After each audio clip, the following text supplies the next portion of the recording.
मेरे ससुर हर रात मेरी सास के साथ ऐसा क्या करते कि वो पूरी रात चीखती चिल्लाती। एक दिन मैंने कुछ ऐसा देखा जिसे देखकर मेरे रोंगटे खड़े हो गए, क्योंकि मेरा नाम कामना है। मेरी शादी एक ऐसे परिवार में हुई थी जहाँ पर बहुत सारे लोग रहते थे, लेकिन कोई भी किसी के फेवर में बोलने के लिए तैयार नहीं रहता था। हर किसी को बस अपनी ही पड़ी रहती थी। हर कोई अपने काम से काम रखता था। हर कोई अपने आप से मतलब रखता था। मेरे ससुराल में मेरे सास ससुर भी थे। मेरी सास मुझे मेरी माँ की तरह प्यार करती थी, क्योंकि मेरी माँ तो इस दुनिया को छोड़कर चली गई थी।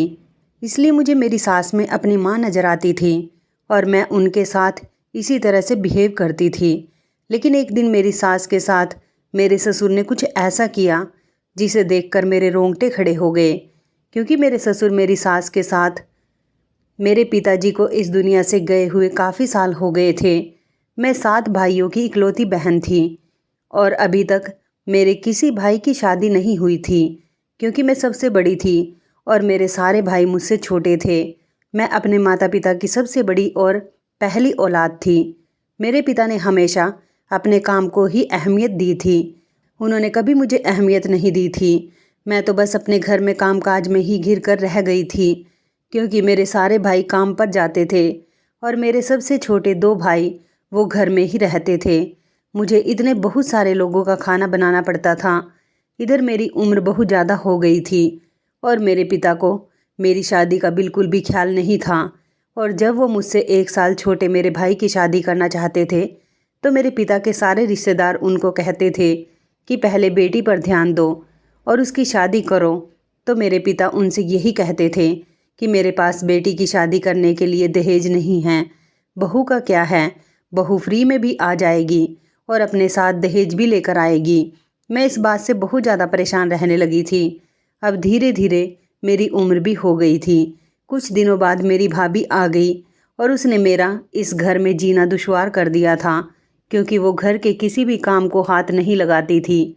घर के सारे काम मुझे ही करने पड़ते थे। वैसे तो मैं घर के सारे काम पहले से ही करती आई थी, लेकिन अब भाभी आ गई थी तो उसका भी तो कुछ हक बनता था। लेकिन भाभी ने तो कुछ भी नहीं किया। वो तो सारा दिन बस आराम ही करती रहती थी। घर वालों को लगता था कि भाभी के आ जाने से मुझे बहुत ज़्यादा आराम हो गया। मैं बहुत ज़्यादा परेशान रहने लगी थी और अपनी माँ को याद करके बस रोती रहती थी, क्योंकि जिस दिन मेरी माँ की मौत हुई थी उस दिन से ही मेरे ऊपर इस घर की पूरी जिम्मेदारी आ गई थी। मुझे अपने भाइयों की भी बहुत फिक्र थी, लेकिन फिर मैंने अपने दिल को यह समझा लिया कि जब इस घर में किसी को मेरी कोई फिक्र ही नहीं है, तो मुझे भी किसी की फिक्र करने की कोई ज़रूरत नहीं। मैं देखने में भी ज़्यादा खूबसूरत नहीं थी, बस मामूली सी शक्ल की लड़की थी और मेरी उम्र अब लगभग 35 साल हो चुकी थी। मेरे साथ की जितनी भी लड़कियां थीं उन सब की शादी हो चुकी थी और उनके पास 2 या 3 बच्चे भी थे, और इधर मैं थी जिसकी शादी ही नहीं हो रही थी। एक दिन मेरे चाचा जी हमारे घर पर आए और उन्होंने मेरे पिताजी को बहुत समझाया कि पहले बेटी की शादी करो, उसके बाद कुछ और काम करना। मेरे पिताजी बहुत बूढ़े हो गए थे, लेकिन वो फिर भी अपना काम करते थे। उन्होंने कभी अपने बच्चों पर ध्यान ही नहीं दिया था। उन्हें सिर्फ पैसा कमाने से मतलब था, और वो पैसा भी सिर्फ अपने और अपने बेटों के लिए ही कमाते थे। जितना कमाते थे अपनी और अपने बेटों की ख्वाहिशों को पूरा कर दिया करते थे। मुझसे तो किसी को भी कोई मतलब नहीं रहा था। बस मैं इस घर में एक नौकरानी बनकर रह गई थी। मेरे चाचा और दादा के जिद करने पर मेरे पिताजी मेरी शादी करने पर तैयार हो गए थे। रिश्ता भी चाचा खुद ही लेकर आए थे। मैं इस बार सोचती कि चलो मेरी शादी होने वाली थी और इस घर से मेरी जान छूटने वाली थी, लेकिन मेरी हमेशा यही कोशिश थी कि मेरी शादी जहाँ पर भी हो वो परिवार छोटा और कम मेंबर्स का हो। लेकिन जब मैंने लड़के को देखा और मुझे उसकी फैमिली के बारे में पता चला, तो मेरा दिल टूट कर रह गया था। जिस लड़के से मेरी शादी होने वाली थी वो लड़का बहुत ज़्यादा काला था और उसकी फैमिली भी मेरी फैमिली की तरह ही बहुत बड़ी थी। उसके 6 भाई और 2 बहनें थीं। दोनों बहनों की शादी तो हो चुकी थी और सारे भाई अपनी अपनी पत्नियों के साथ दूसरे शहर में रहते थे। इधर ये लड़का अपने घर में माता पिता के साथ रहता था। बस इस लड़के की खूबी इतनी थी कि ये बहुत ज़्यादा कमाता था और उसका घर भी बहुत बड़ा था। सुना था कि सारे भाई अपने अपने हिस्से लेकर अलग हो गए। ये लड़का बहुत ज़्यादा काला था, इस वजह से इसकी शादी नहीं हो पा रही थी। इसी वजह से मेरे चाचा जी ये रिश्ता लेकर आए थे, क्योंकि इधर मेरी शादी करने का तो मेरे पिता का कोई इरादा ही नहीं था और मेरे रिश्ते भी नहीं आते थे, क्योंकि मेरी उम्र भी काफ़ी हो चुकी थी। इसलिए मेरे पिताजी ने इस रिश्ते के लिए हाँ कर दी। इस रिश्ते की हाँ करने की सबसे बड़ी वजह ये भी थी कि लड़के वालों को दहेज नहीं चाहिए था, क्योंकि उनके पास भगवान का दिया सब कुछ था। लड़के की माँ ने आकर मुझे सोने की अंगूठी पहना दी थी। मैं खुश थी कि चलो मेरी शादी तो होने जा रही है और फिर एक ऐसे परिवार में होने जा रही है जहाँ पर मेरा पति बहुत ज़्यादा अमीर है। शक्ल सूरत से क्या होता है, इंसान की कमाई अच्छी होनी चाहिए। और फिर मुझे तो कोई ऐसा पति चाहिए था जो मेरी इज्जत करे और मुझे प्यार दे। इसी भरोसे के साथ मेरी शादी मेरे पिता ने उस लड़के के साथ कर दी थी। मेरी ससुराल हमारे घर से बहुत दूर थी। मेरे भाइयों या मेरे पिता किसी ने भी लड़के के घर जाकर उसके घर को नहीं देखा था। वो लोग तो बस फॉर्मेलिटी पूरी करने के लिए ही मुझे विदा कर रहे थे। लेकिन मुझे अपने चाचा जी पर बहुत भरोसा था, क्योंकि वो ही मेरा ये रिश्ता लेकर आए थे। पर अफसोस की बात यह है कि मेरा ये भरोसा उनके लिए गलत साबित हुआ था। जब मैं विदा होकर अपने ससुराल आई तो मैंने देखा कि मेरे पति का घर तो बहुत बड़ा था और मेरे पति का रंग भी बहुत काला था। पर फैमिली के जितने भी मेंबर थे वो अलग घर में नहीं रहते थे, बल्कि एक ही घर में रहते थे। शादी के कुछ दिनों तक तो मुझे लगा कि वो लोग मेहमान हैं और शादी करने के बाद चले जाएंगे, लेकिन वो जितने भी लोग थे उसी घर में रहते थे और इनमें से कोई भी अपने घर जाने का नाम नहीं ले रहा था। मेरे पति के अलावा उनके 6 भाई थे और उनकी 6 पत्नियां थीं। उन पति पत्नी के बच्चे भी बहुत सारे थे। मेरे पति के साथ तो मेरे शुरू के दिन बहुत अच्छे गुजरे थे, लेकिन कुछ दिनों बाद ही मेरा पति काम के सिलसिले में शहर से बाहर चला गया था। इधर मेरा ख्याल मेरी सास रखती थी। मेरी सास बहुत अच्छी औरत थी। मेरी सारी जेठानियाँ तो अपने कमरे में ही पड़ी रहती थी। उन्हें आराम और मेकअप करने से फुर्सत ही नहीं मिलती थी। मुझे सिर्फ 2-3 दिन ही आराम करने का मौका मिला होगा। उसके बाद से ही मैंने इस घर की सारी जिम्मेदारी संभाल ली थी। वैसे तो यहाँ पर नौकर भी लगे हुए थे। वो सारे नौकर ईमानदारी से काम करते थे, लेकिन मुझे इतने बड़े घर में होते हुए इन नौकरों पर भरोसा नहीं था। इसलिए मेरी ड्यूटी होती थी कि मैं उन पर नज़र रखती थी। मेरी सास मेरी जिम्मेदारी से बहुत खुश हुई थी। इतने ज़्यादा लोग होते हुए भी इस घर में सन्नाटा था। हमेशा बहुत ज़्यादा खामोशी रहती थी। सारे लोग अपने अपने कमरों से बाहर ही नहीं निकलते थे। मेरा पति जब से शहर गया था मुझे अपने कमरे में अकेले ही सोना पड़ता था। मेरे पति की आदत बहुत अच्छी थी। शादी की पहली रात से ही उसने मेरे साथ अपना बिहेवियर बहुत अच्छा रखा था। मुझे खुशी हुई थी कि चलो यहाँ मेरा पति तो बहुत अच्छा है, क्योंकि उनका रंग बहुत ज़्यादा काला होने की वजह से उनको काफ़ी टाइम बाद शादी के लिए लड़की मिली थी। जब मैं अपने कमरे में सोने के लिए जाती और मैं अकेली होती तो रात में मुझे ऐसा लगता जैसे किसी के चीखने चिल्लाने की आवाज़ आ रही है। मुझे लगता था कि जैसे इस घर में भूत है, क्योंकि मुझे किसी के पैरों के चलने की आवाज़ भी आती थी। सारा दिन तो इस घर में सब लोग कमरे के अंदर ही बंद रहते थे। फिर रात को कौन था जो इस घर में टहलता था? मुझे बहुत ज़्यादा डर लगता था और मैं अपने पति को याद करती रहती थी। अब हर दिन ही ऐसा होने लगा था कि मुझे किसी के चलने और चिल्लाने की आवाज़ें आती थी। मैं डरते हुए अपने कमरे में ही बंद रहती थी। मैं सोचने लगी कि इस बारे में किसी से पूछूंगी ज़रूर कि आखिर रात के टाइम पर इस घर में ऐसा क्या होता है। मैंने अगले दिन जब अपनी सास से ये बात पूछी तो वो मेरे सवाल पर थोड़ा घबरा गई थी और उन्होंने बातों को गोलमोल घुमा दिया था। ये घर भी तो बहुत बड़ा था। इस घर में रहते भी तो बहुत सारे लोग थे। हो सकता है कि कोई ना कोई रात के टाइम पर जाग जाता हो या फिर किसी जेठानी का बच्चा रोता हो और मुझे लगता हो कि कोई चिल्ला रहा है। शायद ये मेरा वहम हो। मैंने अपने दिल को समझा लिया था। वैसे भी मुझे तो कोई किसी तरह का नुकसान नहीं पहुंचा रहा था, इसलिए मुझे अपनी गृहस्थी पर ध्यान देना था। मुझे इधर उधर दिमाग लगाने की कोई ज़रूरत नहीं थी। इस घर की हमेशा की खामोशी से मैं बहुत ज़्यादा बोर हो गई थी। कभी कभार मेरी बात मेरे पति से फ़ोन पर हो जाया करती थी। उसके अलावा मेरा कहीं आना जाना भी नहीं था। इस घर में मेरे ससुराल का कोई रिश्तेदार भी आता जाता नहीं था। हर कोई अपने काम से काम रखता था, हर कोई अपने आप से मतलब रखता था। एक दिन रात को मैं फिर से सो रही थी और मुझे किसी के बहुत ज़ोर ज़ोर से चिल्लाने की आवाज़ आ रही थी। आज मैं हिम्मत करके ये देखने के लिए उठ ही गई थी कि आखिर कौन है जो ज़ोर ज़ोर से चिल्लाता है और कौन है जो इतनी रात को घर में टहलता फिरता है। मैंने देखा कि मेरे ससुर किसी से फ़ोन पर चिल्ला चिल्ला कर बातें कर रहे हैं। मेरे ससुर अक्सर ऊंची आवाज़ में फ़ोन पर बात करते थे। उनकी ही आवाज़ सारे घर में गूंजती थी। छोटी छोटी सी बात पर गुस्सा करना, लड़ना झगड़ना, अपनी मनमानी करना और फ़ोन पर लंबी लंबी गपशप करना मेरे ससुर का यही काम था, क्योंकि वो कोई काम नहीं करते थे और घर में ही रहते थे। सुना था कि घर के सारे लोग मेरे ससुर से बहुत डरते हैं, यहाँ तक कि मेरी सास भी अपने पति से बहुत ज़्यादा डरती थी। मेरे ससुर का बिहेवियर इस घर में किसी के साथ भी ठीक नहीं रहता था। वो किसी की भी नहीं सुनते थे और अपने हिसाब से ही जो उन्हें करना होता था वही करते थे। फिलहाल दिन इसी तरह से गुजर रहे थे। मैं हर रात देखती कि घर में आधी रात में टहलने वाला इंसान कोई और नहीं, मेरा ससुर ही था और वही रात को किसी न किसी से बातें करते थे।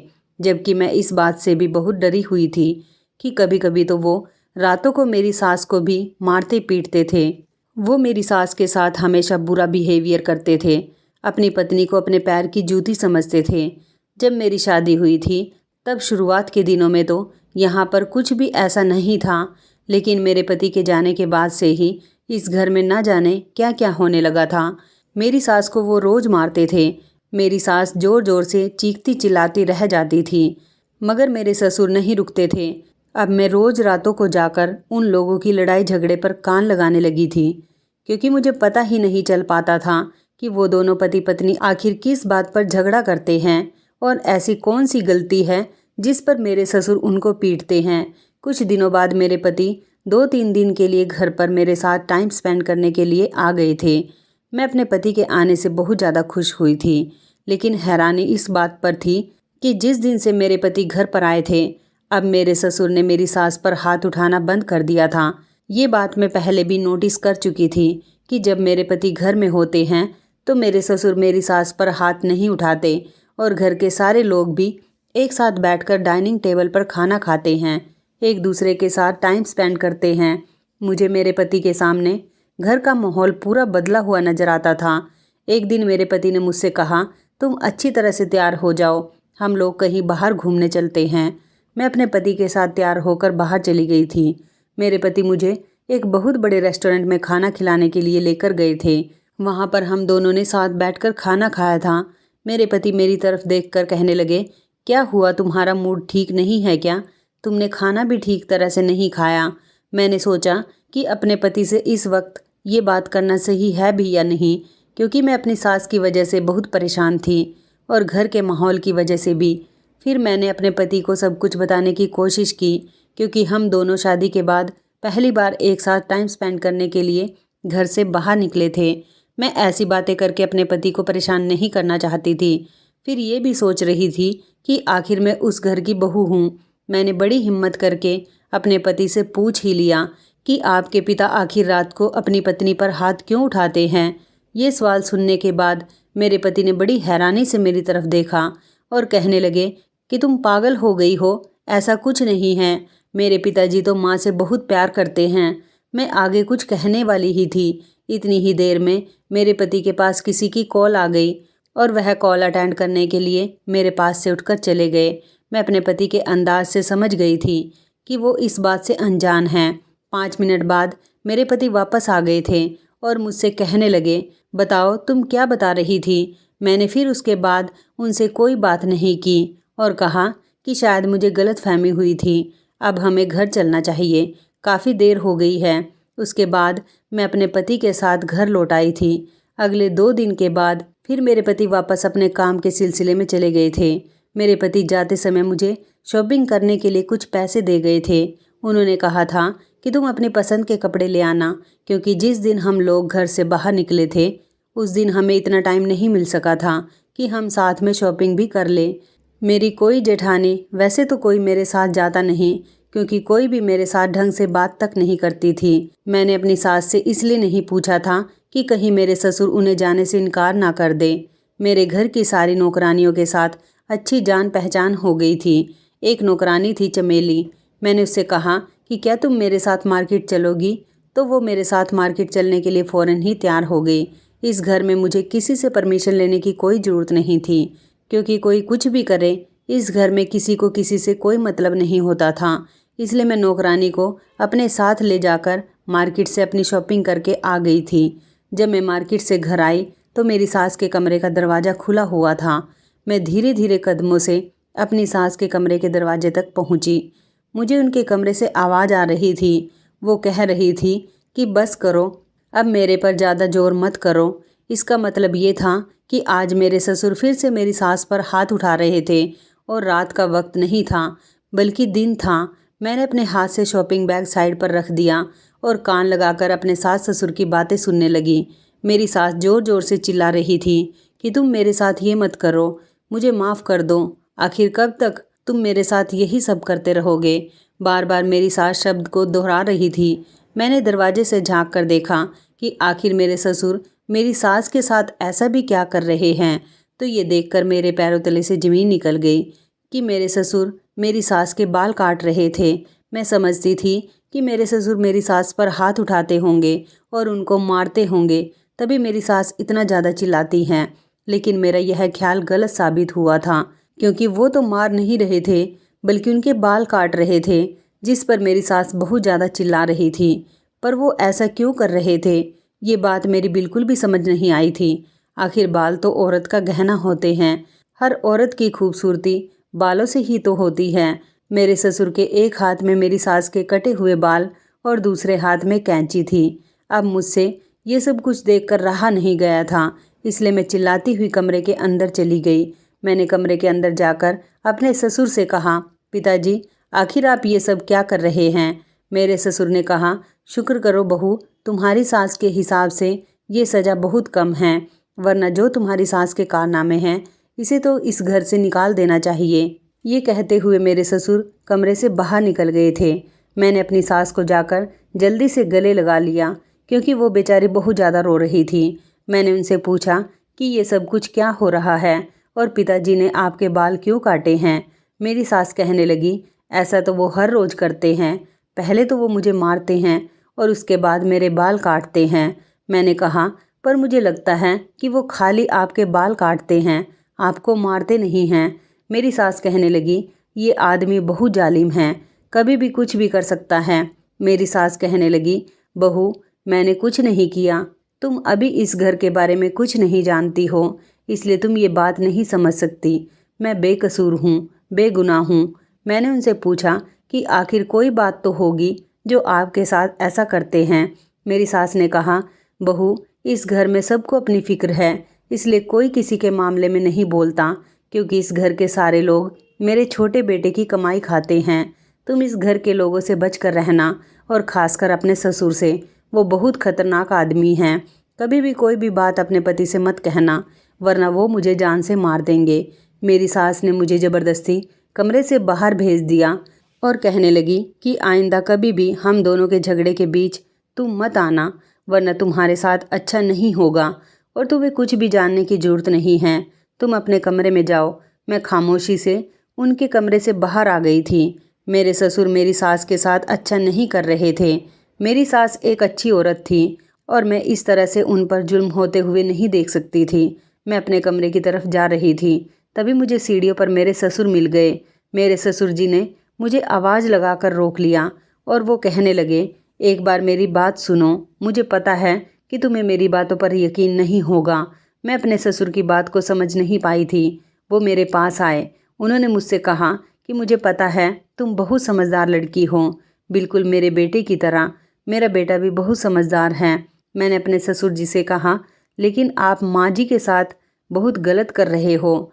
मेरे ससुर कहने लगे, रुको, मैं अभी तुम्हें सारी कहानी समझाता हूँ, ताकि तुम्हें मुझ पर यकीन आ सके और ये भी पता चल जाए कि इस घर में क्या हो रहा है।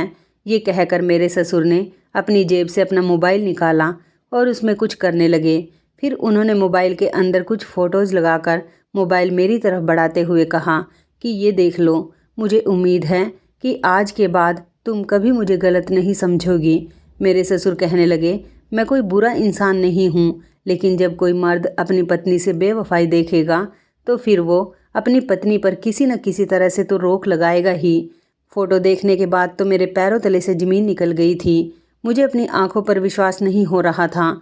अभी मैं फ़ोटोज़ देख रही थी कि अचानक सीढ़ियों पर मेरी सास आ गई और उन्होंने मेरे हाथ से मोबाइल छीनकर अपने पास रख लिया और मेरा हाथ पकड़कर मुझे खींचने लगी। कहने लगी, तुम अभी तक अपने कमरे में नहीं गई हो। मैं अपनी सास से कुछ कहती तभी वो बोल पड़ी और कहने लगी, तुम कुछ नहीं जानती और ना ही कुछ समझती हो। चलो अपने कमरे में जाओ और दोबारा हम दोनों के बीच पड़ने की कोई ज़रूरत नहीं। मैंने झटके से अपनी सास से अपना हाथ छुड़वाया। वो आंखें फाड़कर मेरी तरफ देख रही थी। मैंने बड़ी गौर से अपनी सास की तरफ देखा था। रात के टाइम पर फिर वही चीखने चिल्लाने की आवाज़ें आ रही थी। मेरी सास के बाल बहुत लंबे लंबे थे। मेरे ससुर उनके बाल काट काट कर उनको आधा गंजा तो कर ही चुके थे। मेरी सास हमेशा अपने सर पर पल्लू रखकर घूमती थी। कई दिन इसी तरह से गुजर गए। मेरे पति जब घर आते तो इस घर का माहौल बहुत अच्छा होता और जब वो घर से चले जाते तो फिर से बिगड़ जाता। मैं अपने पति को ये सब कुछ बताने की कोशिश करना चाहती थी, पर मेरी सास ने मुझे सख्ती से मना कर दिया था और कहा था कि तुमने अपने पति को कुछ भी बताया तो तुम्हारे लिए अच्छा नहीं होगा। मैं तुम्हें इस घर से बाहर निकलवा दूंगी। मुझे बहुत ज़्यादा टेंशन रहने लगी थी। मेरी समझ नहीं आ रहा था कि आखिर इस घर में हो क्या रहा है। टेंशन और चीज़ों की आवाज़ों से मैं सो नहीं पाती थी। सारी रात मुझे जागते जागते गुजर जाती थी। मेरी सास मेरे पति की माँ थी और मुझे बहुत प्यारी थी, क्योंकि उन्होंने कभी भी मेरे साथ सास होने जैसा सलूक नहीं किया था। इन्हीं सब बातों की वजह से मैंने अपने दिल को बहुत टटोला, लेकिन मुझे कहीं भी ऐसा महसूस नहीं हुआ था कि मेरी सास ऐसी हो सकती है। फिर अगला दिन निकला और मैं हैरान रह गई। मेरे ससुर मेरी सास के और मेरे साथ बहुत ज़्यादा अच्छा बिहेवियर कर रहे थे। मुझे लगा कि शायद मेरे ससुर को एहसास हो गया है कि औरत पर हाथ उठाना नहीं चाहिए। मैंने उन दोनों में बहुत ज़्यादा प्यार देखा था। मैं बहुत खुश हुई थी कि चलो अच्छा हुआ, आपस में प्यार मोहब्बत होना बहुत ज़रूरी है। और अब काफ़ी दिनों से मेरे ससुर मेरी सास के साथ कुछ भी गलत नहीं कर रहे थे। अब मैं बेफिक्र हो गई थी और मेरे दिमाग से अब ये टेंशन भी निकलने लगी थी।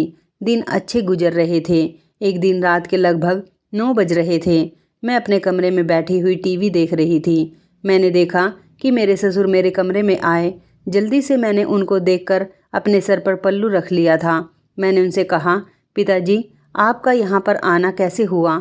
तो उन्होंने कहा, बहू मैं तुम्हारे लिए अपने हाथ से बनी हुई चाय लेकर आया हूँ। तुम्हारी सास और तुम्हारे पति को भी मेरे हाथ की चाय बहुत पसंद है।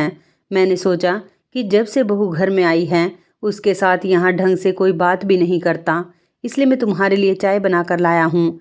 चाय पियो और बताओ कि मेरे हाथ की चाय कैसी है। मेरे ससुर का मूड बहुत ही अच्छा था। मैं हैरत से अपने ससुर की तरफ देख रही थी। न जाने इतने दिनों से मेरे ससुर को क्या हो गया था। वो तो मेरी सास के साथ साथ मुझ पर भी मेहरबान हो रहे थे। मैंने चाय का कप उनके हाथ से लिया और उनसे कहा, शुक्रिया पिताजी। मैंने अपने ससुर से कहा, अभी चाय थोड़ी गर्म है, मैं इतनी गर्म चाय नहीं पीती, जब ठंडी हो जाएगी तो पी लूँगी। मेरे ससुर ने कहा, नहीं बहू मेरे सामने पियो, मैं तुम्हारे मुँह से अपनी तारीफ़ सुनना चाहता हूँ। मैंने कहा, पिताजी अभी ही मैंने 2-3 गिलास पानी पी लिया था, इसलिए मेरा पेट थोड़ा फूल रहा है। थोड़ी देर बाद आप आएंगे तो आपको मेरा चाय का कप खाली मिलेगा और मैं आपकी तारीफ अभी ही किए देती हूँ। चाहे अच्छी हो या ना हो, आप मेरे पिता समान हैं। और भला कोई भी बेटी अपने पिता की दी हुई चीज़ की बुराई नहीं करती, हमेशा तारीफ ही करती है। मेरे ससुर मुस्कुराए और कहने लगे, अच्छा तो ये बात है। उन्होंने मेरे सर पर हाथ रखा और कहने लगे, जीती रहो बेटी, चाय ज़रूर पी लेना। मैंने हाँ में सिर हिला दिया। मैं उठी और मैंने चाय का कप लिया और बाथरूम में जाकर चाय को फेंक दिया और कप वापस लाकर टेबल पर रख दिया, क्योंकि मेरा चाय पीने का बिल्कुल भी मन नहीं कर रहा था। रात के टाइम पर अगर मैं चाय पी लेती तो मुझे खाना डाइजेस्ट नहीं होता, बहुत ज़्यादा प्रॉब्लम हो जाती। अब ये बात मैं अपने ससुर से नहीं कह सकती थी, लेकिन मुझे खुशी थी कि मेरे ससुर के अंदर अब काफ़ी ज़्यादा बदलाव आ चुका था। काफ़ी टाइम से मेरे ससुर आधी रात के टाइम पर मेरी सास पर कोई अत्याचार नहीं करते थे, बल्कि वो तो उन पर अत्याचार करना ही भूल चुके थे। मुझे बहुत रात हो गई थी टीवी देखते हुए, इसलिए मैंने टीवी ऑफ किया और अपने पति से चैटिंग करने लगी। उस टाइम पर वो भी अपने रूम में आराम कर रहे होते थे, लेकिन इस टाइम पर मुझे महसूस हुआ जैसे किसी की परछाई मेरे कमरे की तरफ आ रही है। मैं बहुत डर गई थी। मैंने जल्दी से अपना मोबाइल बंद किया और आंखें बंद करके लेट गई। किसी ने दरवाज़ा खोलकर शायद मुझ पर नज़र डाली और दोबारा से दरवाज़ा बंद कर दिया। मैं समझ गई थी कि मेरे कमरे के अंदर कौन आया था। मैं दोबारा से अपने पति से बातें करने लगी, लेकिन मुझे कमरे से बाहर कुछ खटपट की आवाज़ आ रही थी। मैंने अपना मोबाइल रख दिया और मैं चुपके चुपके अपने कमरे से देखने के लिए बाहर निकली कि आखिर बाहर हो क्या रहा है। मैंने देखा कि मेरे ससुर मेरी सास के मुंह पर हाथ रखकर उनको ना जाने कहाँ लेकर जा रहे थे। मैं उनके पीछे पीछे जा रही थी और मैं ये देखकर हैरान रह गई कि इस घर में एक बेसमेंट भी बना हुआ था, जिसके बारे में मुझे तो कुछ पता ही नहीं था। वो मेरी सास को ज़बरदस्ती खींचते हुए बेसमेंट के अंदर लेकर जा रहे थे। मैं भी दबे पांव उन लोगों के पीछे पीछे जाने लगी। मेरे ससुर बेसमेंट के अंदर मेरी सास को लेकर चले गए, लेकिन उन्होंने बेसमेंट की सीढ़ियों का दरवाज़ा खुला छोड़ दिया था, इसलिए मैं भी उस बेसमेंट के अंदर खामोशी से चली गई। मैंने देखा कि बेसमेंट के अंदर एक छोटा सा कमरा बना हुआ था। मेरी सास को कमरे के अंदर मेरे ससुर लेकर जा चुके थे। मैं वहीं पर ठहरकर उनकी बातें सुनने लगी। मेरे ससुर ने मेरी सास को कुर्सी पर बिठाकर रस्सी से बांध दिया। यहाँ बेसमेंट में कोई और भी मौजूद था। मेरे ससुर उससे भी बातें कर रहे थे। उसके बाद मेरे ससुर ने मेरी सास से जो कहा उसे सुनकर तो मेरे होश ही उड़ गए थे। मेरे ससुर ने कहा कि तुम्हारे इस घर में जितनी भी दौलत है, ये सब तुम्हारे इकलौते बेटे की है। मैं चाहता हूँ कि ये सब कुछ तुम मुझे दे दो और मेरे नाम कर दो। कितने सालों से मैं इस दिन का इंतज़ार कर रहा था। मैं यहाँ पर आज तुम्हें मारकर दफना दूंगा और सबको बता दूंगा कि तुम अपने आशिक के साथ भाग गई हो। अब जल्दी से पेपर्स पर साइन कर दो ताकि तुम्हारे बेटे की सारी जायदाद मेरे नाम हो सके। मेरी सास कहने लगी, मैं मर जाऊंगी लेकिन ऐसा कभी कुछ नहीं करूंगी। ये सब कुछ मेरे इकलौते बेटे की मेहनत की कमाई है। तुम क्या चाहते हो कि मैं तुम्हारे और तुम्हारे हरामखोर बच्चों को अपने बेटे की मेहनत की कमाई का ही बनाया हुआ सब कुछ दे दूं? तुम शुक्र करो कि कितने सालों से मैंने तुम्हारी ये सच्चाई अपने बेटे से छुपा कर रखी है और अब तो मुझे सच्चाई अपनी बहू से भी छुपानी पड़ रही है। मेरे ससुर ने मेरी सास के मुंह पर जोरदार थप्पड़ मार दिया और उन्हें कहा कि उसे तो आज मैंने चाय में नींद की दवाई मिलाकर बेहोश कर दिया। उसे कुछ भी पता नहीं चलेगा। जब सुबह उसकी आंख खुलेगी तो पता चलेगा कि उसकी सास तो अपने आशिक के साथ भाग चुकी है, क्योंकि जो फ़ोटो मैंने उसे दिखाए थे उसने उन फ़ोटो पर यकीन कर लिया था। दरअसल उस दिन मेरे ससुर ने मोबाइल में जो मुझे फ़ोटो दिखाए थे वो मेरी सास के फ़ोटोज़ थे, जो काफ़ी गलत तरीके से लिए गए थे, और मेरे ससुर ने दूसरे मर्दों के साथ उन फ़ोटोज़ को मेरी सास के साथ एडिट कर दिया था, जबकि वो सारे फ़ोटोज़ मेरी सास के साथ मेरे ससुर ने खुद अपने मोबाइल से लिए थे। अब मैं आप लोगों को बताती हूँ कि आखिर ये सब माजरा क्या है। दरअसल ससुर जी जो थे वो मेरी सास के दूसरे पति थे और मेरे पति मेरी सास के पहले पति के इकलौते बेटे थे। जब मेरी सास की शादी हुई थी तब वो विधवा हो गई थी और मेरी सास की पहली शादी जहाँ हुई थी वो आदमी बहुत ज़्यादा अमीर था। उसने अपने मरने से पहले ही अपने होने वाले बच्चे के नाम अपनी सारी जायदाद कर दी थी। क्योंकि मेरी सास के पहले पति की मौत हुई थी तब वो प्रेग्नेंट थी। मेरी सास के माता पिता ने उनकी शादी इस लालची आदमी के साथ करवा दी, जिसके पहले से ही इतने ढेर सारे बच्चे थे। मेरी सास के पास अपने पति की सारी जायदाद मौजूद थी, इसलिए मेरी सास ने अपने इकलौते बेटे को खूब पढ़ाया लिखाया और उसे अपने पति का बिजनेस दोबारा से स्टार्ट करने का हौसला दिया। जबकि मेरी सास के दूसरे पति के बच्चों ने इस बात का बहुत फ़ायदा उठाया और उनकी जायदाद पर ऐश की। मेरा पति ये बात नहीं जानता था कि ये आदमी उनका दूसरा पिता है। ये बात मेरी सास ने उनसे इसलिए छुपाई थी क्योंकि उनका बेटा बचपन से ही बहुत समझदार था। बहुत से बच्चे दूसरे पिता या दूसरी माँ को एक्सेप्ट बड़ी मुश्किल से कर पाते हैं, लेकिन मेरे पति ने तो जब से आँख खोली थी मेरे ससुर को ही अपना पिता समझा था। इसलिए मेरी सास ने मेरे पति को बताने के बारे में कभी ये नहीं सोचा। लेकिन जब मेरा पति जवान हुआ और उसने अपने पहले पिता के बिजनेस को दोबारा से स्टार्ट कर दिया और उसने उनके बिजनेस को खूब बढ़ावा दिया, पैसे से खूब पैसा कमाया। तो ये बात मेरे ससुर को अच्छी नहीं लगी, क्योंकि उनकी कोई भी औलाद इस काबिल नहीं थी जो मेरे पति का मुकाबला कर सकती। मेरी सास के पहले पति की कमाई पर वो लोग पल रहे थे और मेरे पति के काबिल होने के बाद भी ये सब लोग मेरे पति के घर में ही रह रहे थे और उनके मेहनत की कमाई से ही ये सब लोग अपना खर्चा पानी कर रहे थे। लेकिन मेरे पति ने अपनी कमाई से जो कुछ भी लिया था वो सब कुछ अपनी माँ के नाम कर दिया था। मेरे ससुर अब ये सारी जायदाद अपने नाम करवाना चाहते थे और काफ़ी टाइम से मेरी सास को इसके लिए ब्लैकमेल कर रहे थे कि वो उनको अपनी सारी जायदाद दे दे। मेरे ससुर मेरे पति के सामने तो बहुत अच्छे तरीके से इसलिए रहते थे क्योंकि वो कभी भी नहीं चाहते थे कि अगर मेरे पति को ये बात पता चल गई कि वो मेरी सास के दूसरे पति हैं और उनके बच्चे भी मेरी सास के नहीं बल्कि मेरे ससुर की पहली पत्नी के हैं, तो मेरा पति कभी भी उन लोगों को हमारे घर में बर्दाश्त नहीं करेगा और मेरे पति का दिमाग तो कभी भी घूम सकता है, वो इन लोगों को घर से बाहर निकाल सकता है। अब मेरे ससुर मेरी सास से पेपर पर साइन करवाने के बाद मेरी सास को मार देना चाहते थे और उनके मरने के बाद सबको ये बताते कि मेरी सास का अफेयर किसी और के साथ चल रहा था। वो अपने आशिक के साथ भाग गई। मेरी सास बूढ़ी जरूर हो गई थी लेकिन वो बहुत खूबसूरत थी। उन्हें देखकर कहीं से भी नहीं लगता था कि वो बूढ़ी हैं। कमरे के अंदर जो दो लोग मौजूद थे वो मेरे ससुर के दो बड़े बेटे थे जो कि मेरे पति की इस दौलत को हथियाना चाहते थे। मेरे ससुर मेरी सास के बाल इसलिए काटते थे क्योंकि बाल औरत का गहना होते हैं। उन्हें लगता था कि वो अपनी पत्नी के बाल काट देंगे और उन पर रोज़ मारपीट करेंगे तो वो डर कर ये जायदाद उनके नाम कर देगी। लेकिन ऐसा कुछ भी नहीं था। सलाम है मेरी सास के बर्दाश्त को, जो इतने सालों से वो ये सब कुछ बर्दाश्त कर रही थी और उन्होंने अपने बेटे की जायदाद किसी ऐसे आदमी के हवाले नहीं की थी जो उनकी और उनके बेटे की ज़िंदगी ख़राब कर देता। मैं अपनी सास पर अब ज़्यादा जुल्म होते हुए नहीं देख सकती थी, इसलिए मैंने एक काम किया था।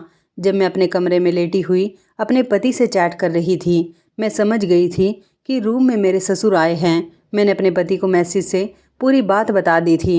मैंने सोच लिया था कि मेरे पति को यकीन आए या ना आए, क्योंकि मुझे गड़बड़ का एहसास तो तभी हो गया था जब मेरे ससुर का बिहेवियर बदलने लगा था और वो मेरे कमरे में आज पहली बार मेरे लिए चाय बना कर लाए थे। मेरे पति ने जब मैसेज पढ़े तो उनका रिप्लाई किया था कि मैं अपने दोस्त को भेज रहा हूँ, तुम उसकी मदद ले लेना, बाकी मैं यहाँ से घर आने के लिए निकल रहा हूँ। अगर ये सब कुछ हुआ तो मैं अपने पिता और उनके सारे बच्चों का हाथ पकड़कर घर से निकाल दूंगा और अगर ये बात गलत हुई तो मैं तुम्हें घर से निकाल दूंगा और तुम्हें डिवोर्स दे दूंगा। मैंने अपने पति से कहा था कि तुम अपने दोस्त को भेज देना, मुझे सब कुछ मंजूर है। मैं बेसमेंट की सीढ़ियों से चढ़ती हुई दरवाजे पर आई तो मैंने देखा कि मेरे पति के दोस्त आ गए थे। मेरे पति के दोस्त होने के साथ साथ वो पुलिस ऑफिसर भी थे, क्योंकि मैंने अपने पति को ये बताया था कि आपके पिता रोज़ रात को आपकी माँ को मारते हैं और उनके बाल काटते हैं। अगर आपको यकीन नहीं आता तो आप आकर यहाँ पर देख सकते हैं। और मुझे लग रहा था कि आज भी वो यही सब कुछ करने वाले हैं, क्योंकि वो ये चेक करने आए थे कि मैं सो गई हूँ या नहीं। मैं रात को सोई नहीं हूँ और उन पर नज़र रखती हूँ, इसलिए शायद अब वो मुझसे सावधान हो गए थे। मैं अपने पति के दोस्त को नीचे बेसमेंट में ले गई थी। उन्होंने जब अपनी आंखों से ये सब देखा कि मेरे ससुर और उनके बेटे मेरी सास को साइन करवाने के लिए मार रहे हैं और मजबूर कर रहे हैं, तो उन्होंने मेरे ससुर और उनके दोनों बेटों को अरेस्ट कर लिया। वो तीनों को पुलिस स्टेशन ले गए। जब सुबह हुई तो मेरे पति भी घर आ चुके थे, क्योंकि उनके दोस्त ने मेरे पति को फ़ोन करके सारी बात बता दी थी। मेरे पति के सामने सारी सच्चाई खुलकर आ गई थी, इसलिए उन्होंने अपने पिता पर और उनके सारे बेटों पर केस कर दिया। मेरी सास ने भी कोर्ट में गवाही दी थी, इसलिए फैसला हमारे हक में ही हुआ था। मेरे जेठ और जेठानियाँ जो हमारे घर में रहते थे वो सब लोग हमारे घर से चले गए थे।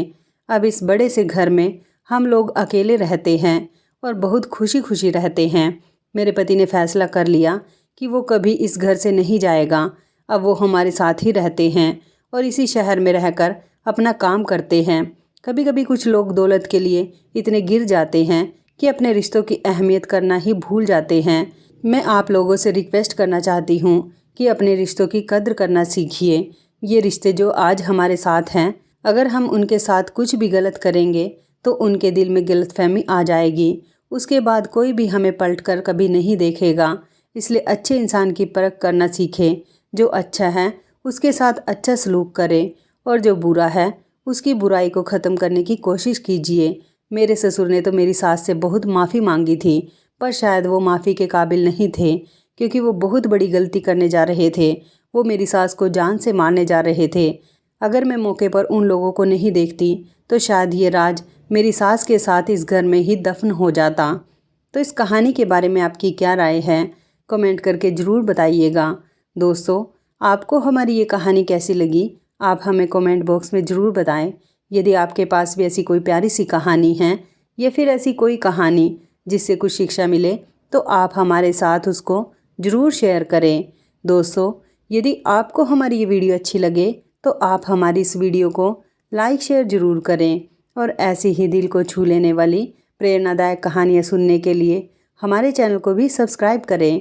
यदि आप हमें फेसबुक पर देख रहे हैं तो आप हमारे फेसबुक पेज को लाइक और फॉलो ज़रूर करें। तो दोस्तों, फिर मिलते हैं ऐसी ही ज़बरदस्त कहानी या टिप्स के साथ नई वीडियो में। तब तक के लिए धन्यवाद। आप सभी अपना ख्याल रखना। आपका दिन शुभ व मंगलमय हो।